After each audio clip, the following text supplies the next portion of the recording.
바이러스란 살아남고자 하는 본능은 지능을 뛰어넘고 우리는 바이러스와의 싸움에서 단 한 번도 이긴 적이 없습니다. 그럼 교과서가 틀린 거예요?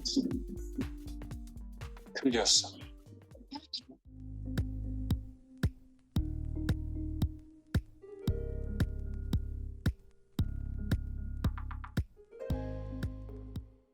First started learning Korean back in 2010. It was a very random experience. I actually want to go to Japan and learn Japanese. But just so happened, that month, I decided to go to Korea because Japan didn't have that summer intensive program. So that's my first introduction to Korea. So in the first 3 weeks, my Yonsei Korean class. So this will be the start of my Korean journey. As you can see, my journey started from left to right. So let's open the chapter from the left and see. Wow!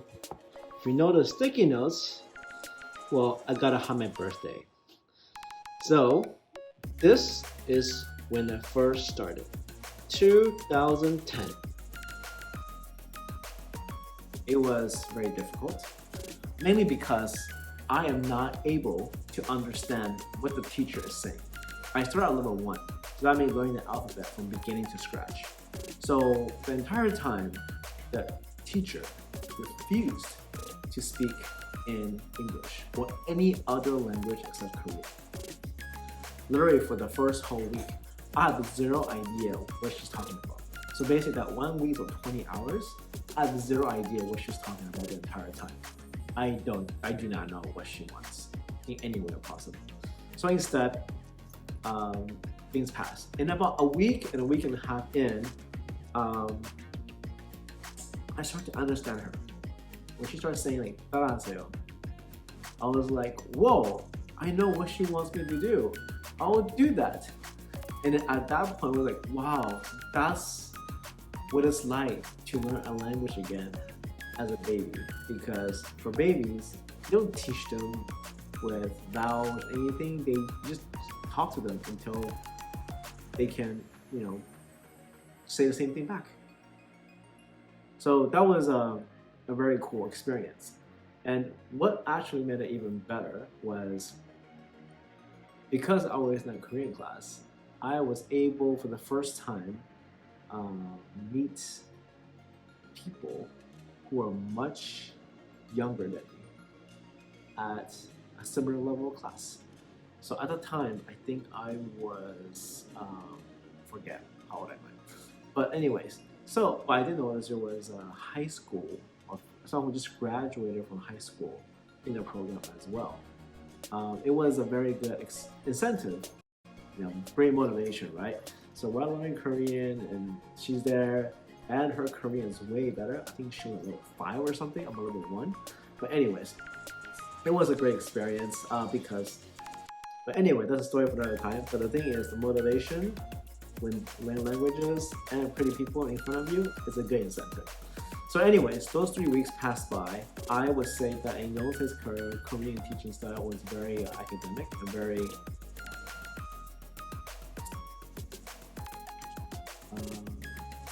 rinse and repeat. So I remember my speaking test was just following the pre-script that was given to me to memorize before the test. So that was a long time ago, it could change right now.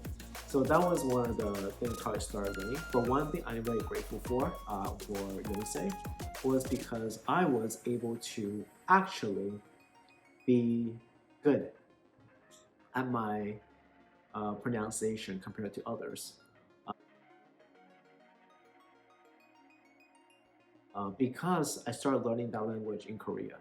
So my other languages, where I should learn in the US, such as Japanese, my pronunciation is definitely not the best. So for that reason, I am very glad that I started learning that language in the country itself. Well, the teacher was actually, instead of writing instead of writing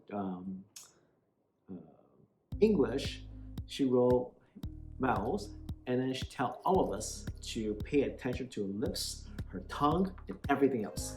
So because of that, I was forced to try to work out the muscles that I don't have.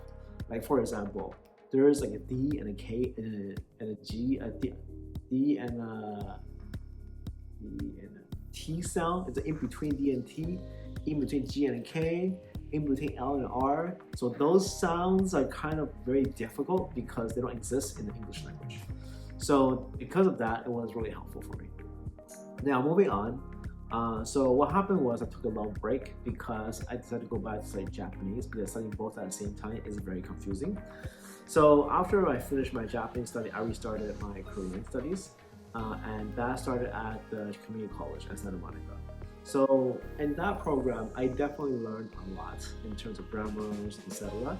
But the thing is, even after 2 whole years of learning that language, I cannot speak at all. In fact, I'm very good at creating sentences, at the grammar, fantastic. So anyways, I decided that, oh, maybe it's time to go back to Korea. So it's like going to Yonsei because I didn't have a good time in terms of learning wise. I mean, the girl was great and the study was great too.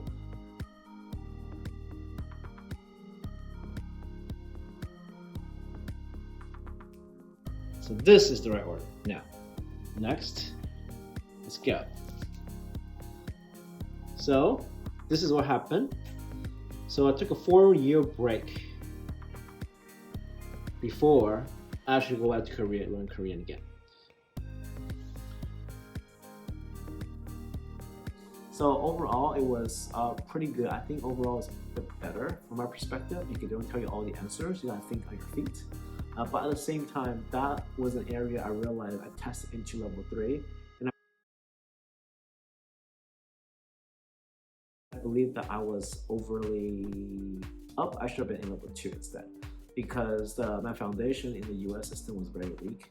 And level 3, assuming that you have a pretty strong first or second year foundation. And it was definitely not the case. So that class, I think I got an F in like reading or something. It was beyond my level for sure. So, but overall, I had a buddy as well, and that helped too. And I think, and the funny thing is, history tends to repeat itself because around that time, but the really helpful part is definitely the fact that I made some pretty good friends and realized my Korean sucked a lot.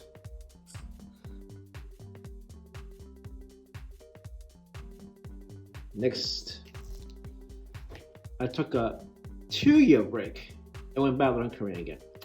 So like 3 weeks at a time. And that was a life-changing experience, mainly because the way they focus on is more on speaking than anything else in communications. So within those 6 weeks, I actually was able to communicate a lot better. In fact, my grammar dropped, but then my communication was so much better to the fact that I was even surprised myself. So that gave me a lot of confidence in terms of the speaking ability from that perspective. And after that, I was able to do better and came back to the US. The thing is, what happened was COVID also happened. So that means all the learning happens online. And the school I got into was called Dongguk University.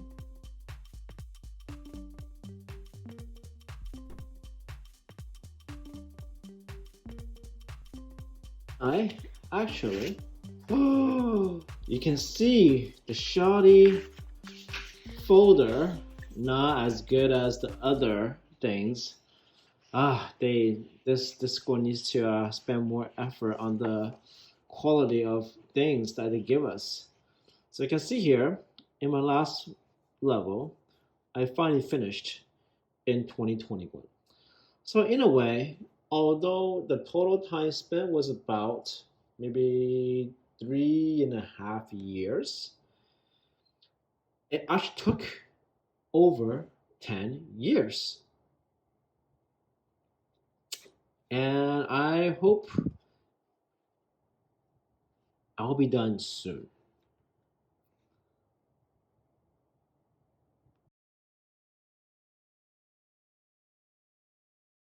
And so I decided to just work too.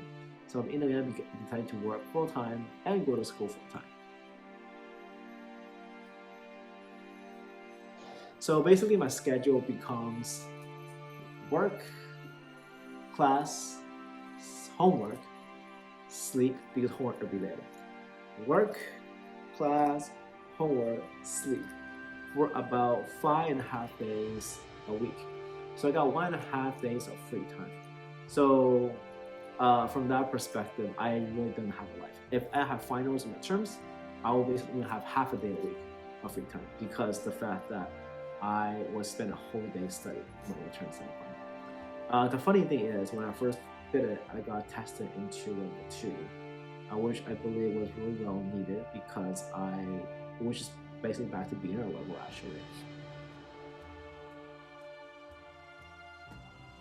I think it was a good way to build up the foundation, even though a lot of stuff was review, but it wasn't strong enough. Especially my vocabulary wasn't the greatest.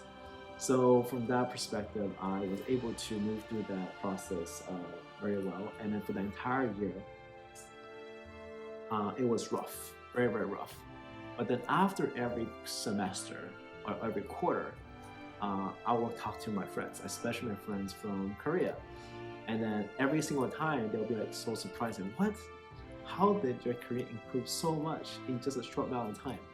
And hearing that result actually made me really happy. And I realized how important the systematic way of learning and the continuous learning of never ending. So never skip a day, never skip a session, just continue. And because it was continuous about a year, my Korean definitely increased a lot.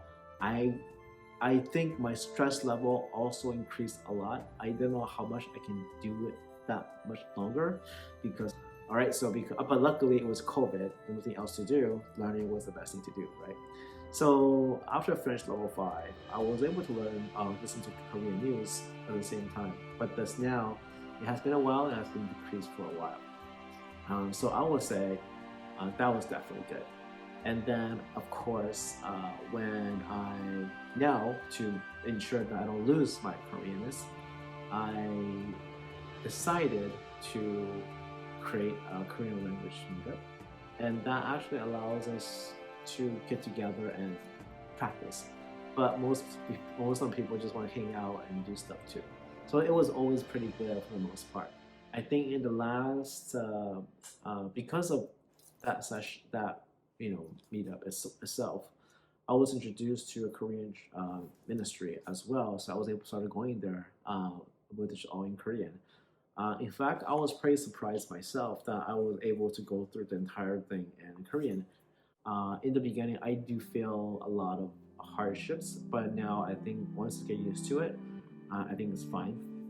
So the lesson for me in terms of my learnings, you can break it down into a couple points.